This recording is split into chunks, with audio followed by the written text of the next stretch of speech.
बहुत देर हो गई बैठे। हंसो ना, भागवत करवाए रहे हो, कैमरा चल रहा है, कुछ तो फायदा ले ले। खड़ी हो जाओ।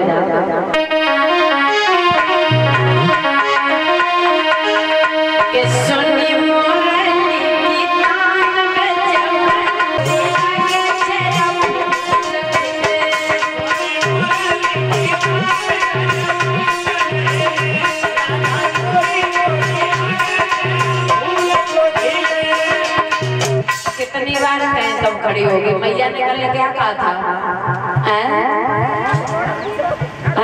शर्म आ रही है, खड़ी हो जाओ बुआ, खड़ी हो जाओ।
बता, कल क्या कर रही थी? हम बैठे दरबारी की भगवान की ऐसी कृपा की काफी समय हो गया, महाराज के आंगन में कोई संतान नहीं है। और एक कवि तो कल्पना करता है कि अति गुणी सो निर्धनी और अति सुंदर सो वंश। जो माताएं देखने में सुंदर सुशील होती हैं वो अक्सर गर्भोद से खाली होती हैं। एक बात और बताते भैया कि जब पिता अपनी बेटी का रिश्ता जिस घर में पक्का करके आता है और सबसे पहले जब पिता जाते हैं तो एक टोकरी में माताओं फल लेकर के जाते हैं लाड़ों के आंगन में। जिस आंगन में अपनी अमानत को पिता सौंपने के लिए जा रहा है उस आंगन में सबसे पहले फल लेकर के जाते हैं। और फलों का मतलब क्या होता है परीक्षित महाराज? माता पिता संकेत करते हैं कि हमारी लाड़ो इस आंगन में आए, आने के बाद सुंदर सा बगीचा लगा है, वो बाग किसी काम का नहीं होता है जिसमें फल और फूल नहीं होते हैं। माता पिता संकेत करते हैं। शादियां बड़े विधि विधान से होती है लेकिन फिर भी देखा है विधाता की कलम इतनी मजबूत है, स्याही इतनी पक्की है मैया कि माताएं अक्सर गोद से खाली होते हैं। सुख देना न देना, देने के बाद छीन लेना, ये सब परम पिता परमात्मा की अनुकंपा होती है। और भगवान ने तो हर चीज का जोड़ा बनाया है भैया। गरीबी अमीरी का जोड़ा, पति पत्नी का जोड़ा, सुख दुख का जोड़ा, रात दिन का जोड़ा। याद रखना, अगर गरीबी अमीरी का जोड़ा भगवान न बनाते, सब गरीब भी हो जाते तो भले पैसे वाले को कौन जानता, और सब पैसे वाले ही हो जाते तो गरीबों को कौन जानता। तो परमात्मा ने तो हर चीज का जोड़ा बनाया और सर्व सुख किसी को दिया ही नहीं। कोई किसी बात से दुखी है तो कोई किसी बात से दुखी है। याद रखना भैया, एक कवि कल्पना करता है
ने सर्व सुख किसी को नहीं दिया। एक दिन की बात, और ये दुनिया इतनी विलक्षण है माता, अगर तुम्हारे पास में सब कुछ है तब भी जीने नहीं देते, और अगर किसी बात की कमी है तो लोग उसी बात को लेकर के ताना मारते हैं। एक दिन की बात, मैया सुनीति अपने दरवाजे पर खड़ी है, दासी झाड़ू लगा रही है। दासी ने सुनीति को देखा, जवाब दिया, बहन जिस दिन मैं तुम्हारा या तुम्हारे पति का चेहरा देख लेती हूँ उस दिन भोजन की तो बात छोड़ो, पानी भी नसीब नहीं होता, क्योंकि तुम्हारे पति निर्वंशिया राजा हैं और तुम बांझ हो। और हमारे तो बुजुर्ग ये कहते हैं कि जो निर्वंशिया होता है वो नरक का कामी होता सो होता। परीक्षित महाराज अपने बुजुर्गों को भी खींच करके नरक की ओर ले जाता है। याद रखना, जब ये बात दासी ने कही, मैया सुनीति ने मन में विचार किया, मैं कितनी बड़ी पापिन हूँ, मैं कितनी बड़ी अभागिन हूँ। भला मैंने किसी के दिल को क्या दुखाया है जो मैं गोद से खाली हूँ। भगवान अगर बेटी का जन्म दिया था तो मेरी गोदी संतान से भर देते, क्योंकि संसार बड़ा विलक्षण है। जिस चीज की कमी होती है उसी को पकड़ के लोग ताने मारते रहते हैं। मैया ने मन में विचार किया,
दासी को बुलाया, कहा बहन चली जाओ, हमारे पति की कचहरी जा लगी है, हमारे महाराज को बुला करके लाना, कह देना जाकर के महारानी तुम्हारा इंतजार महलों में कर रही हैं, आज तुम्हें रानी बुलवा रही हैं। दासी ने आज्ञा ली है, और आज्ञा लेने के बाद दासी आगे बढ़ी है। भैया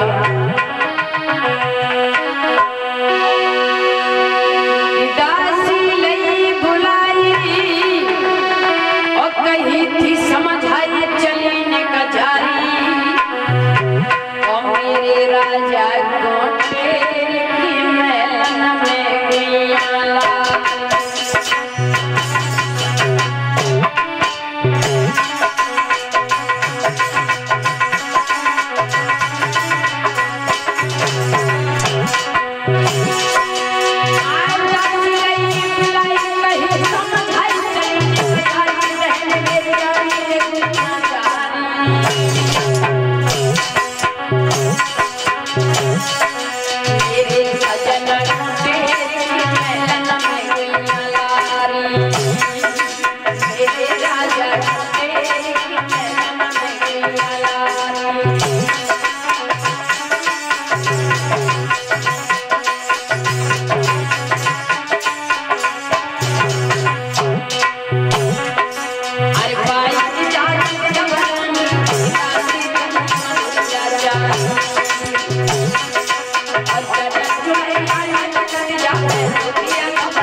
बात है? महारानी आज मुझे क्यों बुलवा रही हैं? संध्या के समय मैं महलों के लिए प्रस्थान करता हूँ, जरूर कोई बात है। आता हुआ दूर से देखा, आसन दिया, बैठा लिया।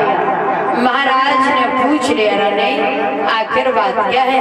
जवाब दिया, महाराज हमारा और आपका राज्य में रहना बेकार है। कहने लगे आखिर बात क्या है?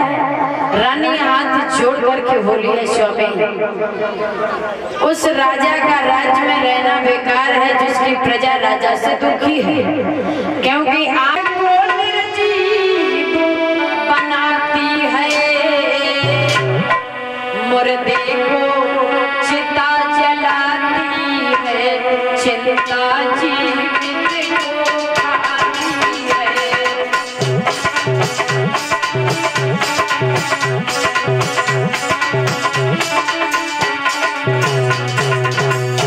ये चिंता बड़ी चिता से है,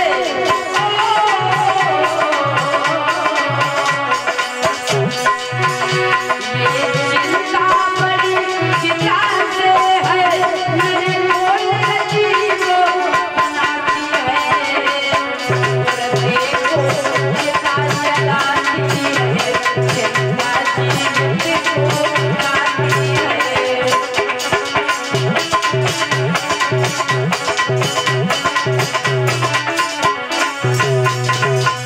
जवाब दिया है रानी, चिंता बहुत बुरी है। चिता मुर्दे को जला देती है मगर चिंता जीवित को खाती है। रानी ने जवाब दिया है, स्वामी मैं जानती हूँ, लेकिन हमारा घर ये नरक के समान है। क्या कहा? नरक के समान है परीक्षित महाराज। और मैंने तो आज तक लोग कह देते हैं कि शुभ कर्मों के करने से स्वर्ग प्राप्त होता है, नहीं तो नरक मिलता है। स्वर्ग और नरक, वैसे आज तक बुआ जी मैंने सुना है स्वर्ग बना है, नरक तो बना ही नहीं। क्योंकि जब हमारे दादा बाबा गुजर जाते हैं, उनकी चिट्ठी बनवाई जाती है, उसमें भी लिखा होता फलाने फलाने का स्वर्गवास हो गया। अगर कहीं नरक बना होता जरूर लिखा होता भैया नरकवास हो गया। स्वर्ग और नरक प्राणी समझ नहीं पाता है, यहीं पर है स्वर्ग क्या है और नरक क्या है। स्वर्ग और नरक के चार चार लक्षण विद्वानों ने बताए हैं, लिखा है। स्वर्ग के लक्षण है